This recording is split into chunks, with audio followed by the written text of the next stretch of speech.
Good afternoon, everyone, and welcome to Business Training Made Simple Google Hangout this month. My name is Sarah Kerrigan. I'm part of the team here at Business Training Made Simple, and today I'm joined by social media consultant, speaker, trainer, and author David Taylor. Hi, David. Good to have you with us. Yes, good afternoon, Sarah. So a few things before we get started today. Today's Hangout is all about creating a video content marketing strategy. So just to let you know, any questions you have throughout, please do post them. You can either post them to our hashtag MyMoTraining, or you should see at the bottom right hand corner of your screen a question box. If you just log into that with your email and post your questions on there, they'll come through onto our chat system. And we also will be announcing a promotional code at the end of the Hangout, so if you are interested in booking on any of our courses in the new year, then stay tuned and we'll be announcing that at the end. So I think that's everything. David, should we get started straight away? Fantastic. So, what are we going to be covering today? Why video is so important. Many of you probably have never used video in your marketing previously. How to video into your marketing strategy. Like all things in social media, you don't just try and stick it on ad hoc. It needs to be part of the strategy. Some of the uses for video, whether you're business facing or consumer facing, doesn't really matter. A little bit about how you're actually going to shoot some of these videos to make sure that they represent your brand in the best possible way. How you promote the videos. Very often what you find is that people are producing videos but they have no idea how to get them out to as many people as possible. And of course, like all these things in social media and in fact marketing, it's measuring the performance of your channels to ensure that you're hitting your specific business objectives. So, a little bit of a surprising statistic. By the end of 2015, Cisco Systems estimate that 86% of all content online will be video. Now, it's not just on YouTube, which clearly gets millions and millions and millions of hits every day. You're also getting a lot of traction on Vimeo, on Instagram, on Vine, BBC iPlayer, ITV Player, etc. Unfortunately, or fortunately, it depends which way you look at it, we are in an age now where people don't have the time or the inclination to read, and what they would rather do is watch. And obviously with the advent of smartphones, tablets, etc., it's very, very easy to see videos, post videos, etc. And therefore, that statistic really must be borne in mind, that although now you might not be doing very much video, if you work out that a lot of your target audience and your target audiences now and in the future are going to be watching more and more video, it's about how can we capitalize on that. Interestingly for me, one of the takeaways which I would hope you get from this webinar is that if you have a website, must make provision in some way for putting video onto that website. There are modules, WordPress content management systems make it very, very easy to add video, and you can very easily put it onto the site. The advantage of that is obviously any videos you're doing you can put onto your own website. But the second thing is that what Google is looking for is fresh, engaging, interesting content. And if you're adding that in the form of video onto your website, you will get a lot of brownie points from Google. So a little bit of a takeaway there. Now, in all the training courses here at Business Training Made Simple, and in also the book, Business of Being Social, that I wrote, we all focus on business objectives. Social media, whatever you're doing, whether it's Facebook, LinkedIn, etc., has got to come back down to what are your specific business objectives. And you only do social media if it is going to meet a specific objective, business objective that you have in place. With all these things, you need to plan how you're going to use it, how you're going to meet those business objectives, plan the content, listen out to what's going on in the marketplace, listen to what's going on online, figure out what it is that people want, the sort of content people want, the most engaging content people do, and then the final thing is that you engage. Now, If you then decide to put this into a video context, you have a business objective, and ultimately it's about figuring out what sort of business objective is going to be met through video. So one of the things you need to think about is look at your business objectives. How and what business objectives are going to be met through using video? Now, that could be any number of things. It may well be to improve SEO on your website.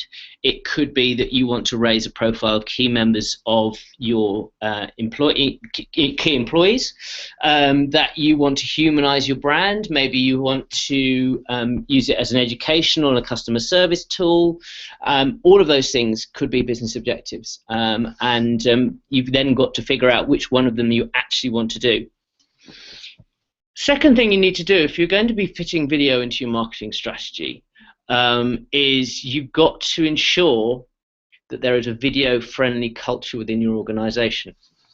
Now, it's all very well someone in marketing or someone, maybe the chief executive, saying, great idea, we're going to have our own YouTube channel, we're going to be doing Vines and all sorts of interesting things.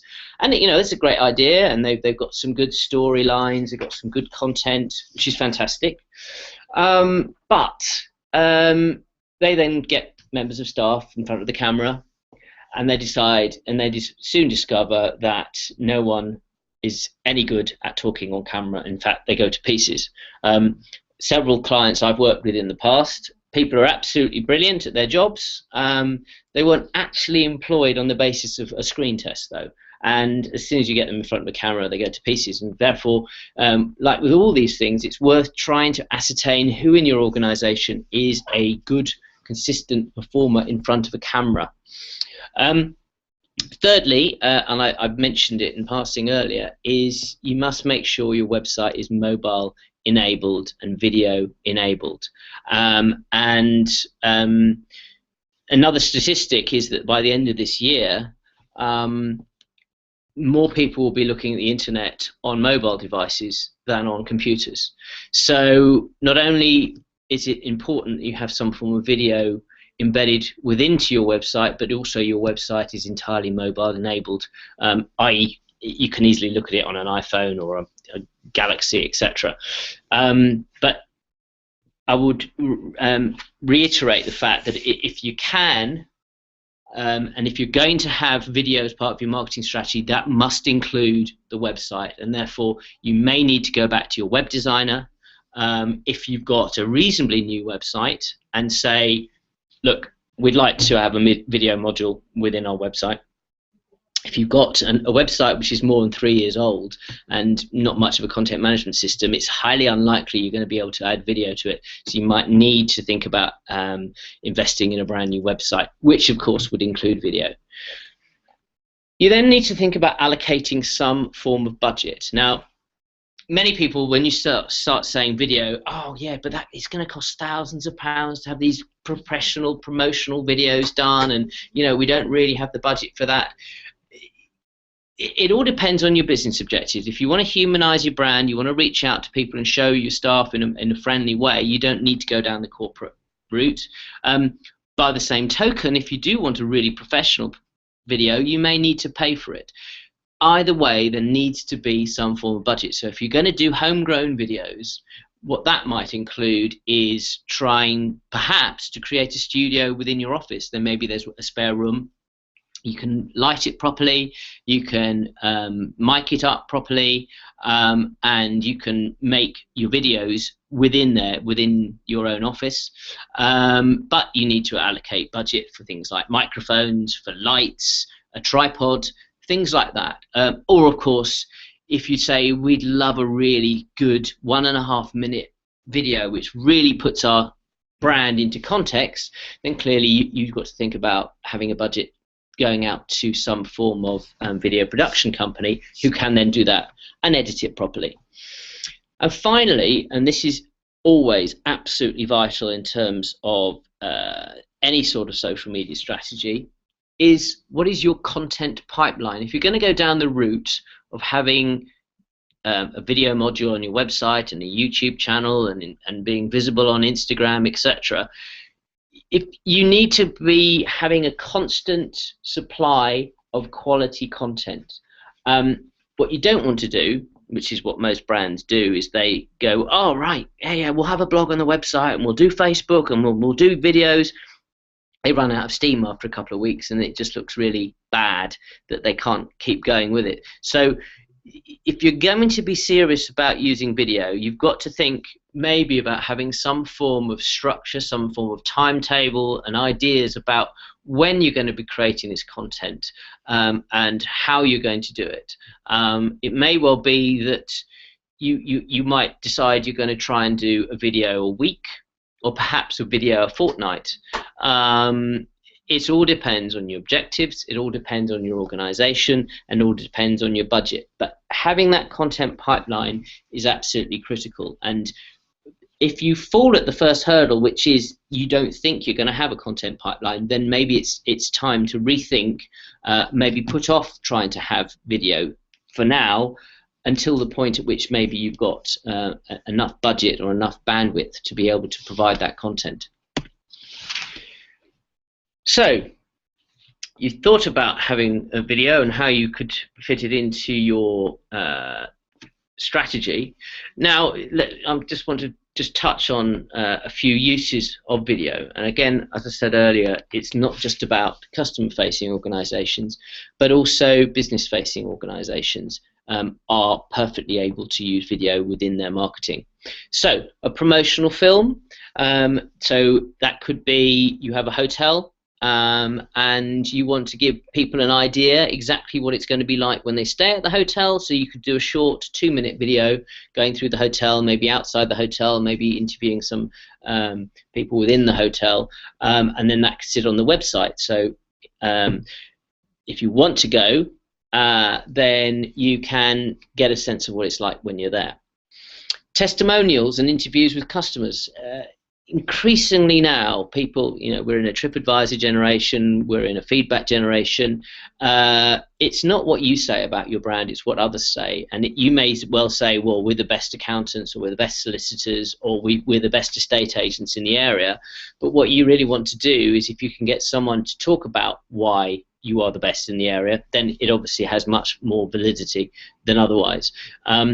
Clearly, if you're in professional services, it's going to be a very, very small proportion of people, but there will always be some of your clients who would be very happy to do a video testimonial for you. Customer facing, you're a restaurant, someone comes into the restaurant, they've had a really lovely meal and they're raving on about how wonderful your restaurant is, then it's not going to be very difficult to say, well, actually, would you mind me doing a short 30-second video of you saying that on camera?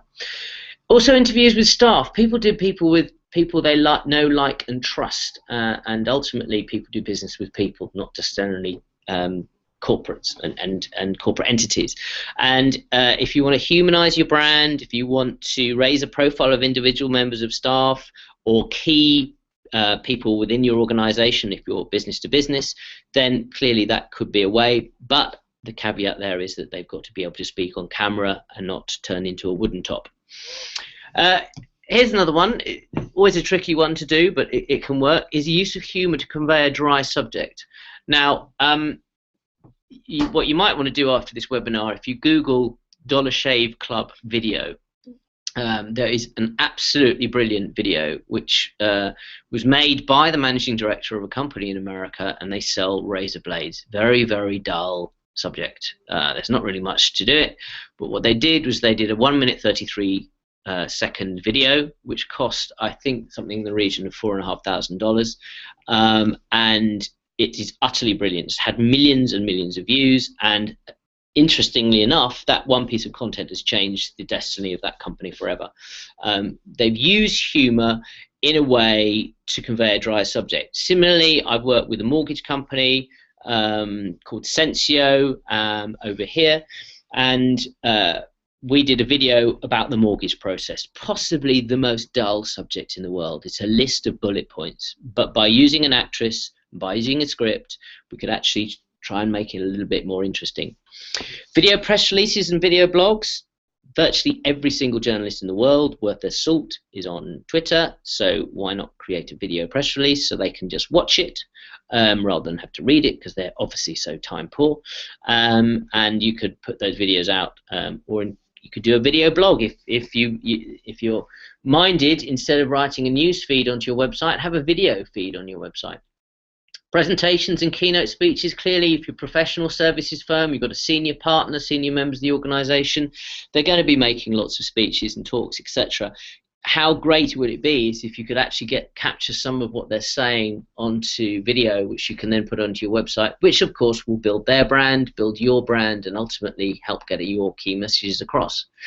Podcasts and vodcasts, video on demand casts, again, these are your musings on whatever subject, and that could be, again, if you're in professional services, if you're a key lawyer and you want to talk about some aspect of legal things, then you can actually do a podcast, etc. You've also got, there's a really good application called Animoto, animoto.com. And within Animoto, what you can do is drop content, which is static content, whether it's graphs, Excel spreadsheets, photographs, Word documents, PDFs, etc., even short form videos like Vines and Instagram. You can drop it into Animoto, and what it will do is it will thread it all together and turn it into a video, which you can then use. So if you have a particularly good keynote presentation which you'd like to turn into a video, that can be done through Animoto. And finally, of course, it is sales. If there's no reason why you cannot use video in some way for sales. There is a sort of a myth about social that you can't sell. You don't really sell directly, but you create the conditions whereby people naturally want to do business with you. So if you have that product and people want to see exactly what that product is like, then clearly through the use of a video, they can represent it in its best light. So that's some of the uses of video. Now, if you're going to go down the route of shooting videos, and even if you're not going to shoot them yourself, but you're going to get a company in to do them, you need to think carefully about how you're going to make these videos count. The first thing to do, whatever you're going to do, is prepare some form of brief. What is this video? What is the objective of this video? What will the content of this video be? Where will this video be shot? Who will be in this video? All of those things need to be considered, because if you don't, you're going to get sadly caught out. So the brief needs to be written down and fully refined. Now, if you're going to go down the route of hiring in a company, however good the company is, if you don't give them much of a brief, then they've got very, very little to go on, and they're unlikely to give you the video that you really need. So with that brief, if you're going to do your own video, do that brief, work with whomever needs to be worked with within the organization. Whoever's going to appear in the video, you need to be briefing them and making them feel comfortable, etc. If you're going to go to an outside agency, then what you need to do is obviously liaise with that agency to refine the brief, so they're very, very clear exactly what you want to achieve, and then they may be obviously be able to give their input and say, well, actually, we suggest you change certain aspects of it to fit your objective. So once you've got your brief, you need to think about creating a storyboard and writing a script. Again, that may well need to happen even if you're using a video production company. Very, very few people, when a camera is stuck in front of their face, can suddenly come up with an amazing one-take wonder. I gave the example earlier of the mortgage company, and what we did there was we figured out exactly what the brief was, what the objective was, and the objective was really to try and get across the mortgage process in a way which people would find interesting, engaging, at least they would actually take on board what we're doing. So we got through a script. It was really at the initial stage just a load of words. You want to then, if you're going to go down the route yourself, you need to get someone who can write fairly well to write a script, and then get whoever's written it to read it out and time it. You want videos ultimately should be no longer than about 2 minutes. 30 seconds is brilliant.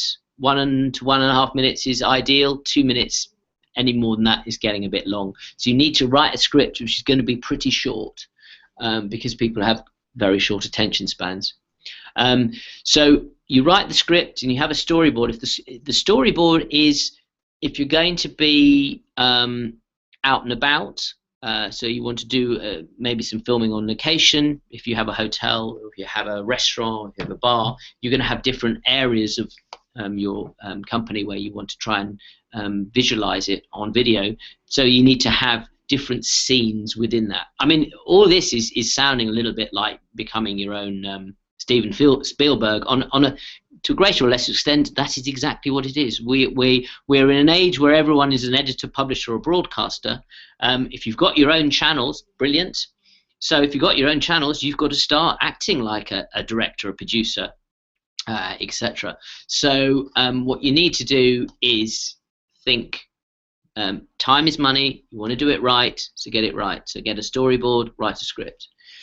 When you're actually doing the filming, there's some handy hints. Now, several things. Make sure you've got a tripod. It's a really good idea, and you can even attach. You have a little accessories, so you can actually attach an iPhone or an Android device to a tripod. No one likes to see shaky footage unless you're Fenton in Richmond Park and someone's chasing a dog.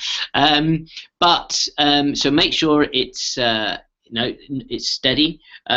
Make sure it's in focus. Make sure the lighting is okay.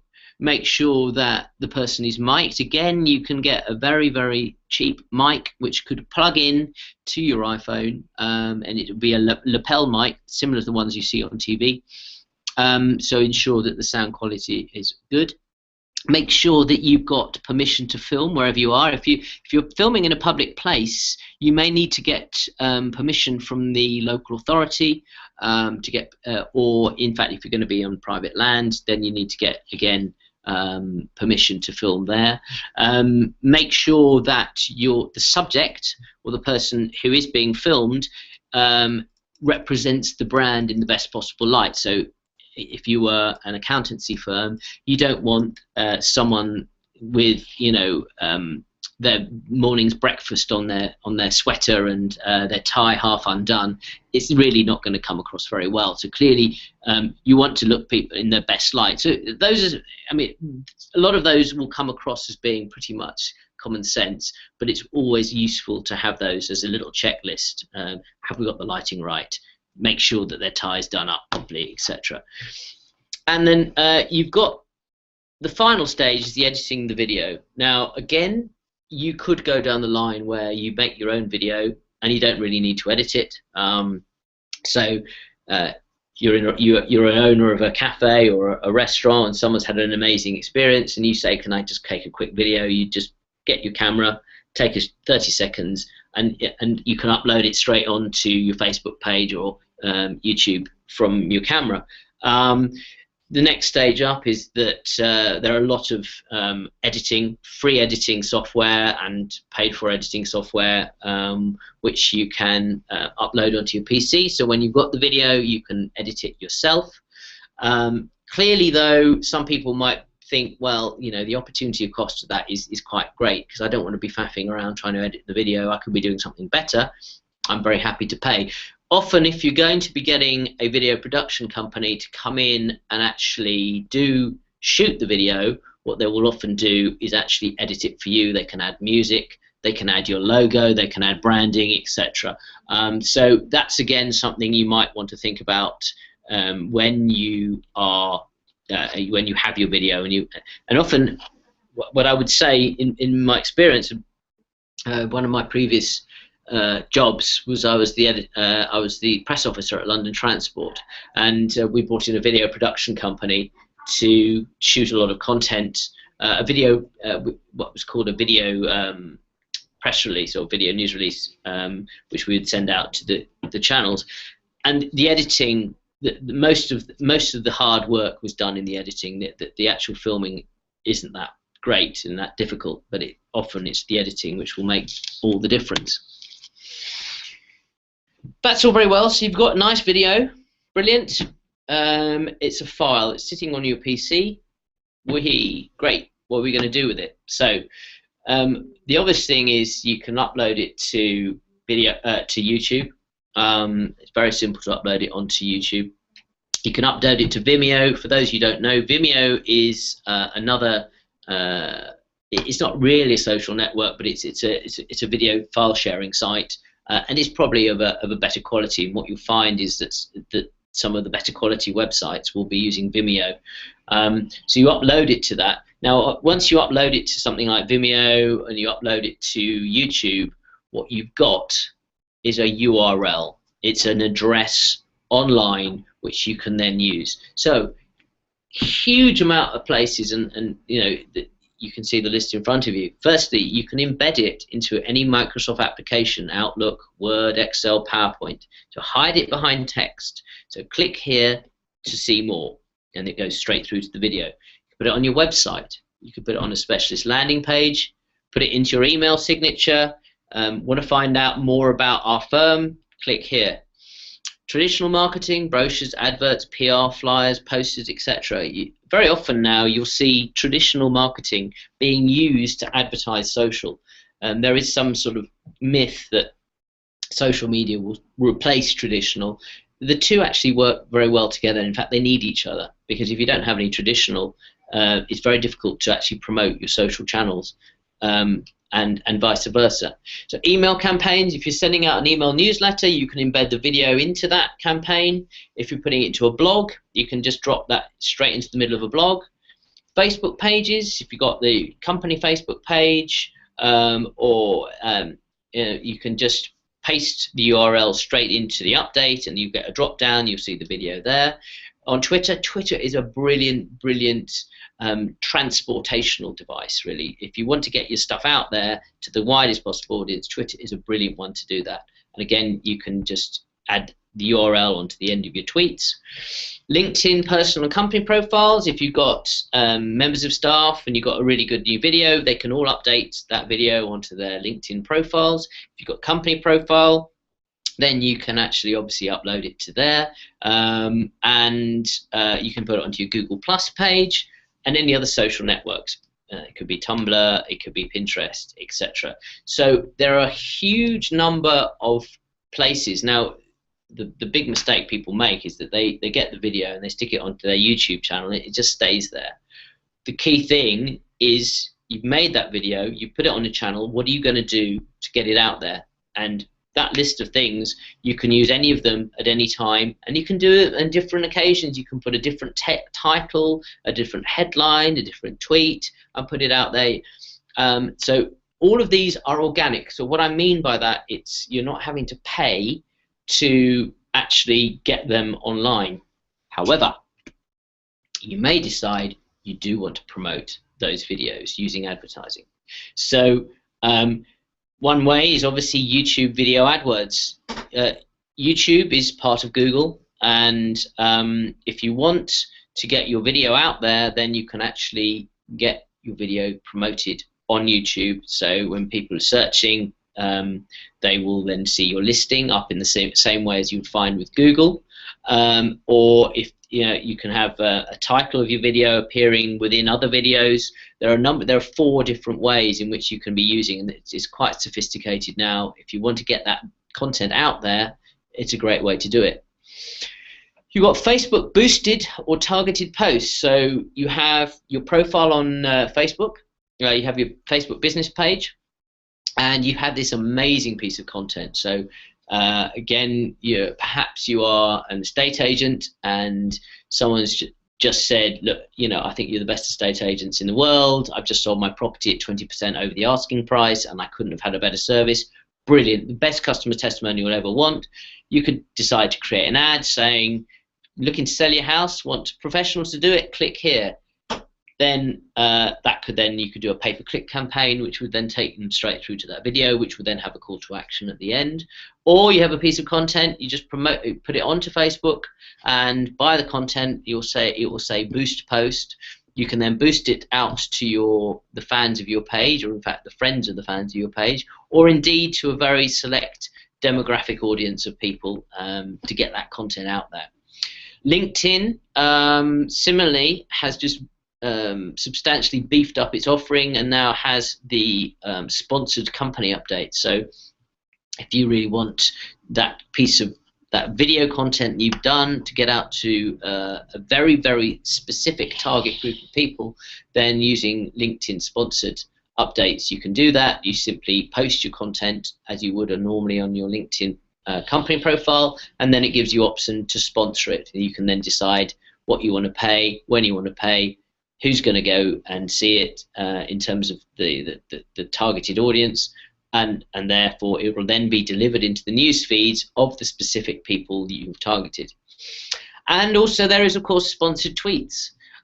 Twitter has recently introduced sponsored tweets for small to medium businesses. So if you would like to sponsor either a specific tweet or in fact sponsor your Twitter account, then you can do so. So again, if you have a really, really fabulous video with a great tweet next to it, and you think, well, you know, we have got only a small number of followers, it would be great if we could get out to a much, much larger audience, then that's obviously going to help you get that video to a much, much wider audience than you would other have done so. Okay, so you've looked at all these organic ways of getting this video out there. You've got your objectives. And you've also got some of the paid for objectives, and you've got budgets aside, etc. So how's this all working for you? Well, obviously with any form of marketing, it's very, very important that you test and measure. There's no such thing as a one-hit wonder in marketing. You try your videos, see what works, see what doesn't work. Think about when you're going to actually be promoting that to get the greatest interaction, etc. YouTube has its own set of analytics. If you have a YouTube channel, then it's perfectly possible to look at your channel to see what's happening. Now, in fact, also with individual videos, if you are getting engagement, if you're getting views, and you're getting traction from those videos, then clearly then you can see whether they're working or not. Google Analytics, still absolutely paramount.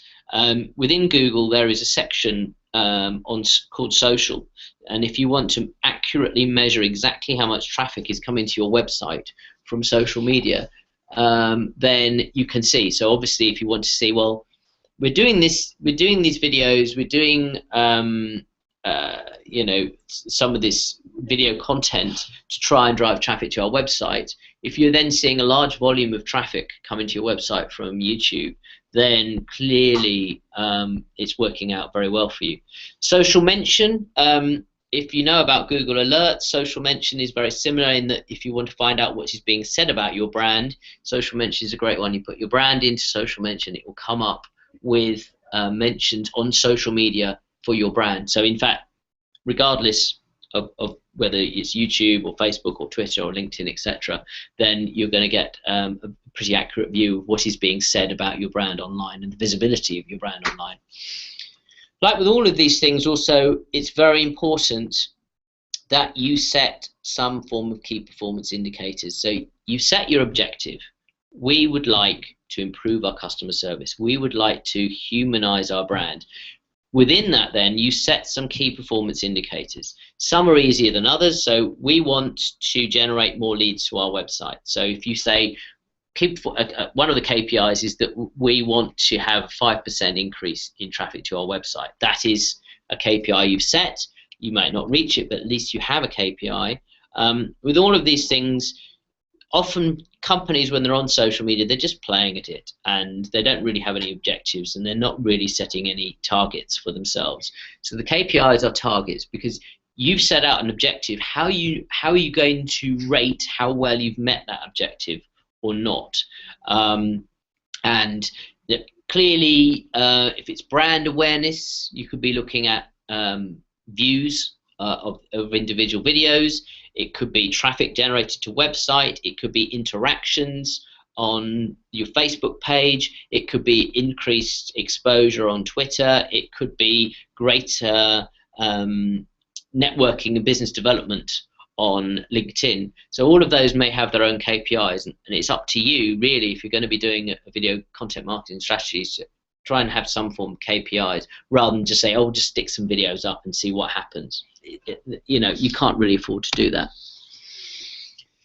So in conclusion, and just some pointers which really we'd be very, very keen that you can have some sort of takeaway, which we always do in any of the training courses. One of the key issues for us at Business Training Made Simple is that if we have people on the course, we really want people to profit it on the day, but at the same time they have something they can actually take away with and implement and put into practice, and that's something which we carried forward into the book as well. So I've just got 7 points really to think about to conclude this webinar. Firstly, create a defined video content marketing strategy, and it's there only to achieve your business goals. Amount of firms who still say, oh, let's have a YouTube channel. Why? Don't know. It just seems a good idea. Well, you don't do anything in business just because it seemed like a good idea at the time. You may occasionally strike lucky, but ultimately with social media, with any form of marketing, if you're going to do it, you have to have a proper strategy, and it is there solely to help meet your business goals. If you don't know what your business goals are, you probably need to go back and try and define what they are. Secondly, create the right culture within your organization. Might be worth, if you're thinking about having video, is perhaps talking to a few people in the company. Maybe it's a very junior member of staff, maybe it's a very senior member of staff, and try and figure out who's happy on camera and who isn't. I would be very, very surprised in even the most small organizations that you're not going to have someone who's very, very good on camera and can effectively be the face of your brand. Now, there may be times when everyone in your company is either useless in front of a camera or doesn't want to be. You can't make them go in front of a camera, at which point what you might want to think is maybe getting in an actor or an actress to do it. Sometimes that might be cost effective, and that actor or actress can actually effectively be the face of your brand. Be creative in how you use video. There's no point just saying, here's our CEO sitting at his desk doing a talking head thing. It's really dull. It's dull as ditch water. You've got to be creative. All marketing is about being creative and being innovative. With the Dollar Shave Club video, if you have a look at it, the guy could have just sat behind his desk and said, here are my razor blades, they're really sharp and they'll help you, and it's really dull. He went out of his way to be creative. Have some form of budget. Like any form of marketing, you need to have a budget set aside, and if you know you've got no budget, chances are you're not going to have a very good strategy. Be proactive. If you're going to be doing video, and if you're going to have a video module on your website and a YouTube channel, and you want to be active on Vine and Instagram, etc., you've got to have that proactivity in the content pipeline. If you know you're not going to be that proactive and people aren't going to help you and there's not the culture within the organization, you're really going to struggle. When you've got your videos, make sure you promote them. You don't want them to just sit on your YouTube channel and just gather dust. Promote them, promote them, promote them. As I said, you have a huge list of places where you can actually promote them. So each time you do that, you're going to get more traction, you're going to get more visibility, and ultimately you're going to drive more awareness to your brand. And finally, with every aspect of marketing, test and measure. Find out what's working, find out what's not working. Think about the budgets. Do you allocate more budget? Do you allocate less budget? And really, that then comes back down to what your original marketing strategy was. That, Sarah, I think, is it. Lovely. Great. Thank you, David. It's very interesting. I mean, anyone who's been on our website knows we're very big on video testimonials, and they seem very popular. People always talk about that as one of the reasons why they booked on our courses, and they're good. Okay, so we'll look at a few questions now that come in. So we've got one from Julie, who just wants to clarify that you said that video is beneficial for SEO reasons. Yeah. Yeah. Would you like me to clarify that a little bit further? Well, yeah. Maybe, Julie. No, absolutely. One of the YouTube is part of the Google family, which is Google, Google Plus, and YouTube. If you are, there's two elements to it. If you're putting video content onto your website under the new Hummingbird algorithm, that is classed as very, very good engaging content. But similarly, if you're posting videos onto YouTube, you can tag them, and you tag them with the right keywords. You can put the headline and the content, the description underneath the video, also keyword enabled, and that means that not only will you be visible when you search on YouTube, which is incidentally is actually the second most visited search engine after its parent company Google, but also it will benefit you if people are searching within Google, and if they're searching for something up and your videos are tagged, that will actually add to your visibility online. So video has a number of different benefits, not only the SEO. So it's important, just you can't just upload your video onto YouTube. It's important that you make sure you optimize it. Yeah, that's absolutely true. You've got the ability to put lots of keywords, and it'll even give you hints of what keywords you want to put, because ultimately they will act as little sort of ways in which Google can pick up on you. Okay, thank you. Hope that helps, Julie. Another one, is video right for every type of business? Very good question. In theory, yes, because as I've said about the SEO, and you get the benefits of SEO, and obviously everyone wants to have improved visibility online. It all depends. Now, clearly, if there is no culture within your organization and people really are frightened of video and don't really like video, then it's not really going to be right. There's no point forcing people to do videos and then coming up with really rubbish videos. If there is no specific business objective which you believe will be met by video, which is perfectly possible, then clearly it's not going to be of use. I come back to your business objective. You personally and any business will know what its business objectives are. If there could be a defined objective which would be met by using video, clearly it will work, but it's a very good question. There will be some businesses for whom no business objectives are actually met by using video, and therefore there's no point using it. Okay, great. One from Mal, you mentioned 2 minutes maximum for a video. Is that just for social media? Or in terms of there have been a lot of studies and surveys done looking at engagement on video. Now, whether it's video on a mobile device or video on a computer screen, etc. Now, clearly, if you're looking at iPlayer and you want to watch EastEnders, then half an hour is absolutely perfectly normal. If you want to watch a film and it's 2 hours, it's perfectly normal. So I think, yeah, in terms of social, the short form social video, I mean, if you think about a Vine, it's just 6 seconds. And Instagram is about 14, 15 seconds. You've also got things like Snapchat, again, which are only seconds in length. If you're going to be doing your own videos pretty much primarily on social, anything over 2 minutes, and often you go into a website and there'll be the corporate video and it'll be about 5 or 6 minutes long, and you think 5 or 6 minutes, not that long, doesn't seem that long. When you're watching it, you think, oh my God, this is boring, and people have switched off.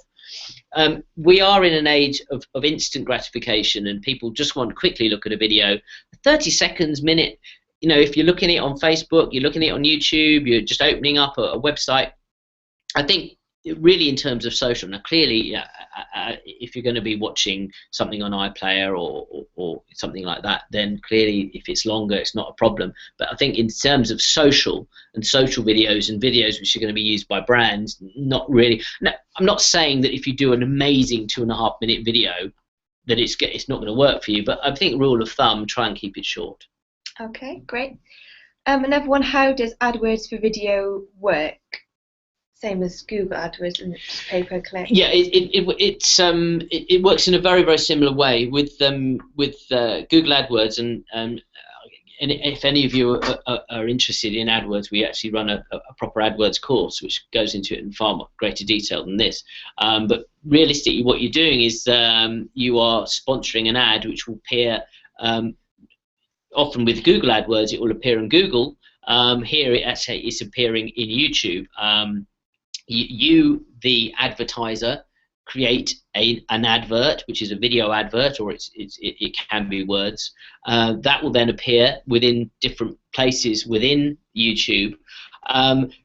People who see that will class as an impression. If someone then clicks on it, then you are paying for that click. So it is the principle is pay per click, and you will pay, and you will see what exactly you are paying for each click, and therefore you measure results accordingly. So that's really how it works.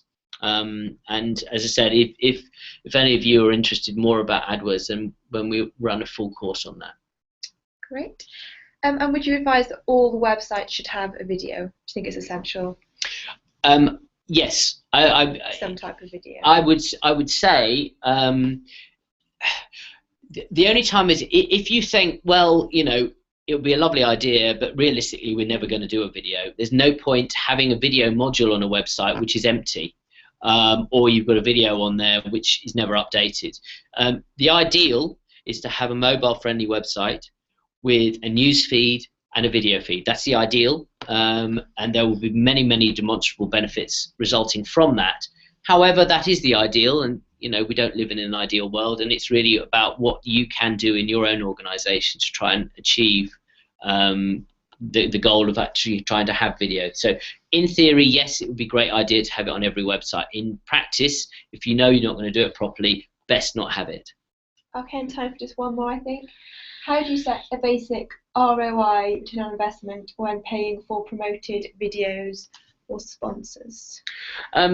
If you clearly you'll have a defined business objective. So if you say we want to increase our leads by 5%, you might run a sponsored campaign on YouTube, which is closely designed to drive traffic directly to your website, or maybe to a YouTube video which has got a very strong call to action at the end of it. You then measure what exactly traffic is going to your website, and at the same time you would then also measure in terms of what is going on in terms of new business and new business leads, and you quantify how those meet. And I think one of the fallacies about social media is that it's not measurable, and it's sort of finger in the air stuff. It's not. It's entirely measurable now. And certainly with the paid for advertising, you know exactly what you're getting for every pound you're spending. It's not just going into the ether. It's not like traditional advertising where, you know, let's put an advert in the local paper or magazine and then see what happens. You have no idea. So I think there are lots of ways you can quantify, but you need to have the objective. If you don't have the objective at the start and the strategy, then you obviously can't set KPIs to meet those. Okay, lovely. Thank you very much, David. That's brilliant. So moving on now, our Christmas gift to you this year. We've got a promotional voucher which you can use at the checkout before the 31st of January, which is Christmas 100, and that'll give you £100 off any of our courses. So a few of our upcoming courses, our next one is next week, if you're really keen, which is Social Media for Business and Introduction. That's on the 10th, that's on Tuesday. And the one after that is on the 17th of Jan. We've then got Google Analytics, Facebook, and our strategy workshop as well, which is just wholly based on strategy. They're coming up, and we've got a couple of in between. You can check them out on our website, businesstrainingmadesimple.co.uk. I will send you a recording of this hangout either this afternoon or tomorrow, and it will also be uploaded onto our YouTube channel, which obviously we'll be sharing on all of our social media platforms.